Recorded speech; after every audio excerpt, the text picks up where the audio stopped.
ערוץ המיסים שלום, ערוץ לרואי חשבון, עורכי דין, יוצאי מס, מי שמשלם מיסים, מי שישלם מיסים. שוקי מיניביצקי, רואה חשבון, ברוך הבא. שלום אלישע. אתה שותף בפירמת RSM שיב הייזנפרץ, אתה מומחה לביטוח לאומי, אתה מומחה לעוד כמה דברים, אנחנו מדברים על ביטוח לאומי, רילוקיישן וביטוח לאומי. פנה אליי לפני התחלת השנה, בן של לקוח, הוא קיבל הצעת עבודה מפתה מאיזו חברה בינלאומית בהולנד, נסע לשם במאי-יוני, משפחתו הצטרפה אליו באוגוסט, לקראת תחילת שנת הלימודים, אין לו כוונה לחזור לישראל. מה הוא צריך לעשות מול הביטוח הלאומי? מול הביטוח לאומי עליו לפנות לסניף, לבקש מהם שאלון של תושב ישראל היוצא לחוץ לארץ, ולפי נתוני השאלה כמו שאתה מציג אותה, והוא ימלא את זה, סביר להניח שהביטוח לאומי לא יבטל את התושבות כתושב ישראל, כולל ביטוח בריאות, ולכן הוא צריך גם להיות מודע לכך שחייב להיות ביטוח רפואי בחוץ לארץ, אבל בארץ הוא לא מבוטח. באיזה מבחנים הביטוח לאומי קובע אם הוא ניתק תושבות או לא? המבחנים המקובלים זה קשר לארץ, משפחה, אם יש לך עוד נכסים בישראל, דחיפות הביקורים שלך בישראל.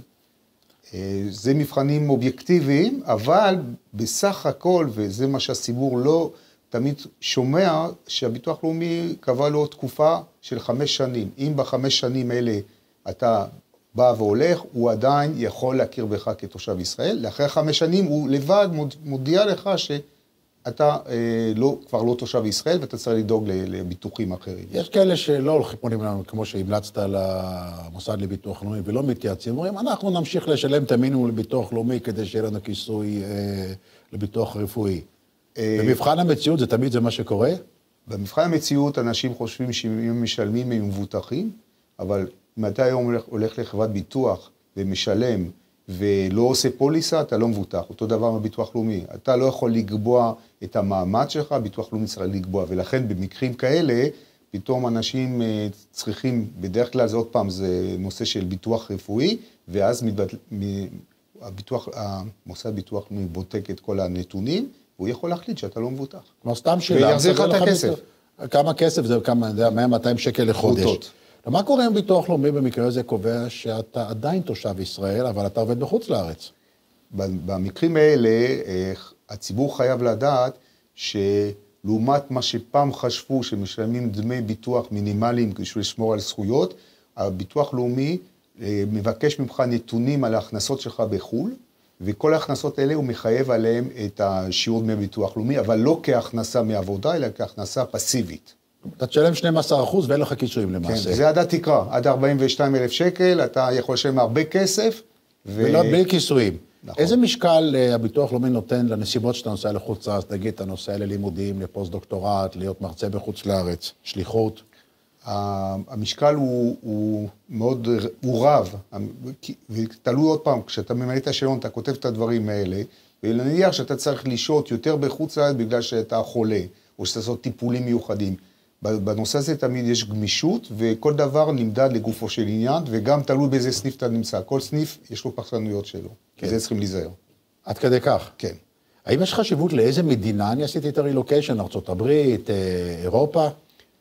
יש חשיבות, כי כמו שיש במס הכנסה, גם יש מדינות שהמוסד לביטוח לאומי יש לו אמנת, תקרא לזה מס, זה לא מס, הם קוראים לזה אמנה לביטחון סוציאלי, ואם אתה נוסע לכזאת מדינה ואתה נשאר תושב ישראל, כי מי שהופך תושב חוץ אז במילא הוא לא משלם, אתה תהיה פטור מלשלם ביטוח לאומי בישראל, כל עוד באותה מדינה. אבל אנשים לא צריכים להיות מודעים שביטוח בריאות לא מכסה. זאת אומרת, הם יצטרכו להמשיך לשלם ביטוח בריאות בישראל, וכמובן לדאוג אחת המדינות היעד הפופולריות לרילוקיישן זה ארצות הברית. מה המצב בתחום הזה של האמנה לביטחון סוציאלי? יש כזאת עם ארצות הברית?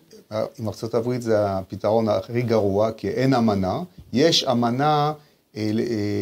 אמנה שמטיבה כשאנשים מגיעים לגיל פנסיה ורוצים לקבל ביטוח לאומי, בדרך כלל אומרים, אם אתה לא תושב ישראל, בזמן שאתה מקבל את זה, לא תהיה זכאי קצבת זקנה. פה מוכנים להמשיך לשלם את הקצבת זקנה בחוץ לארץ. כלומר, אם עשיתי רילוקיישן לארצות הברית, והמוסד לביטוח לאומי קבע שאני עדיין תושב ישראל, אז על מה אני אשלם? אני אשלם גם בארצות הברית ביטוח סוציאלי וגם בישראל את ה-12%? כן, אין קיזוז ואתה אשלם בשתי המדינות. האמת שהמצב הזה קיים גם מקרה הפוך שבאים ארצות הברית לישראל. נכון. כמה זמן, אתה ציינת 5 שנים שאני אוכל להמשיך לשלם את המינימום ביטוח לאומי, אבל מתי ביטוח לאומי ידפוק לי על הדלת, תגיד, רק רגע, אתה בחוץ לארץ, תפסיק לשלם. כל הנושא הזה בביטוח לאומי נתמך על ידי נתונים שהוא מקבל ממשטרת הגבולות, יציאות וזה. אם הביטוח לאומי, למשל יצאת בשנה מסוימת, ו3 שנים בכלל לא, נהדרת מהארץ, למרות שהמבחן של 5 שנים, הוא יפנה אליך, וישאל אותך, מה קורה איתך? אם לא תענה על הנתונים שאתה באמת תושב ישראל. על השאלון למעשה. על השאלון, כאילו, והוא שולח לך שאלון. כן. אז למעשה הוא יכול גם להפסיק אחרי 3 שנים.